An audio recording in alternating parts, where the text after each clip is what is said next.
கல்வி செய்திகள் வாசிப்பவர் சிவசக்தி ஸ்டார்.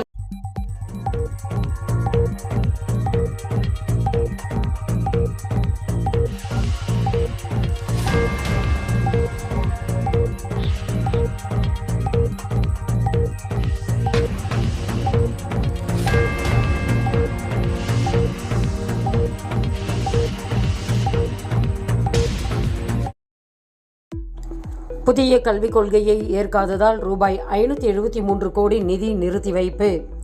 மத்திய அரசின் சர்வ சிக்ஷா அபியான் திட்டத்தை செயல்படுத்துவதற்காக தமிழ்நாட்டுக்கு வழங்க வேண்டிய முதல் தவணை தொகையான 573 கோடியை நிறுத்தி வைத்துள்ளது மத்திய அரசு.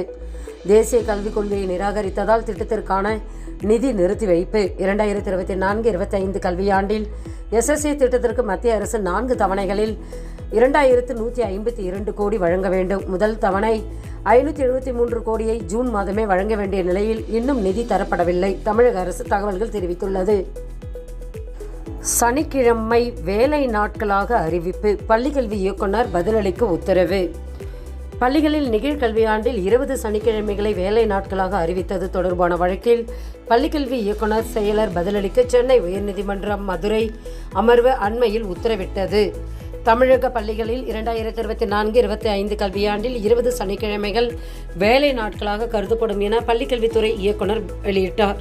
பள்ளி வேலை நாளை அதிகரிப்பது, குறைப்பது, விடுமுறை நாளாக அறிவிப்பது ஆகியவை தமிழக அரசின் கொள்கை ரீதியான முடிவாகும். பள்ளிக்கல்வித்துறை இயக்குநருக்கு நிகழ்கல்வியாண்டில் 20 சனிக்கிழமைகளை வேலை நாட்களாக அறிவிப்பானை வெளியிட அதிகாரம் கிடையாது. வாரத்தில் 6 நாட்களும் வேலை நாளாக இருப்பதால் ஆசிரியர்கள், குழந்தைகள் மன ரீதியாக பாதிக்கப்படுகின்றனர். அனைவருக்கும் கட்டாய கல்வி சட்டம் 2009 படி மாணவர்கள் 2 வகையாக பிரிக்கப்படுகின்றனர். 1ஆம் வகுப்பு முதல் 5ஆம் வகுப்பு வரை உள்ள மாணவர்கள் ஒரு பிரிவாகவும், 6ஆம் வகுப்பு முதல் 8ஆம் வகுப்பு வரை உள்ள மாணவர்கள் மற்றொரு பிரிவாகவும் வகைப்படுத்தியுள்ளனர். இவர்களுக்கு பள்ளிக்கல்வியில் குறைந்த நாட்களை வேலை நாளாக சுட்டிக்காட்டப்பட்டுள்ளன. இந்த விவகாரத்தை பள்ளிக்கல்வி இயக்குனர் கவனத்தில் எடுத்துக்கொள்ளவில்லை. அவர் யாரையும் கலந்து ஆலோசிக்காமல் 20 சனிக்கிழமைகளை வேலை நாட்களாக அறிவித்தது தன்னிச்சையான முடிவு என தெரிவித்துள்ளது. பொறியியல் கலந்தாய்வு 63,843 பேருக்கு தற்காலிக ஒதுக்கீடு. தமிழகத்தில் பொறியியல் கல்லூரிகளில் மாணவர் சேர்க்கைக்கான இணையவழி கலந்தாய்வு நடந்து வருகிறது. 3வது சுற்று கலந்தாய்வு கடந்த 23ஆம் தேதி தொடங்கியது. இந்நிலையில் நிர்ணயிக்கப்பட்ட கெடுவுக்குள் விருப்பமான கல்லூரி மற்றும் பாடப்பிரிவை தேர்வு செய்தவர்களின் பொது பிரிவுகளில் 58,889 பேர், 7.5% ஒதுக்கீடு பிரிவில் 4,954 பேர் என மொத்தம் 63,843 பேருக்கு நேற்று காலை 10:30 மணிக்கு தற்காலிக ஒதுக்கீடு வழங்கப்பட்டது. இதை உறுதி செய்ய அவர்களுக்கு இன்று மாலை 5:30 மணி வரை அவகாசம் அளிக்கப்பட்டது. தற்காலிக ஒதுக்கீட்டை உறுதி செய்ய மாணவர்களுக்கு 28ஆம் தேதி காலை 10:30 மணிக்குள் கல்லூரி ஒதுக்கீட்டு ஆணை வழங்கப்படும் என தமிழ்நாடு பொறியியல் மாணவர் சேர்க்கை செயலாளர் தெரிவித்துள்ளார். வங்கி பணியாளர் போட்டித் தேர்வுக்கு விண்ணப்பிக்க கால அவகாசம் நீட்டிப்பு. நாடு முழுவதும் அரசு அங்கீகாரம் பெற்று பல்வேறு மாநிலங்களில் செயல்பட்டு வரும் தேசியமயமாக்கப்பட்ட வங்கிகளில் காலியாக உள்ள 3,955 அலுவலர் பணியிடங்களுக்கான போட்டித் தேர்வுக்கு விண்ணப்பிப்பதற்கான கால அவகாசம் வரும் 28ஆம் தேதி வரை நீட்டிக்கப்பட்டுள்ளன. மேலும் விவரங்களுக்கு www.ibbs.com என்ற இணையதளத்தை பார்க்கலாம்.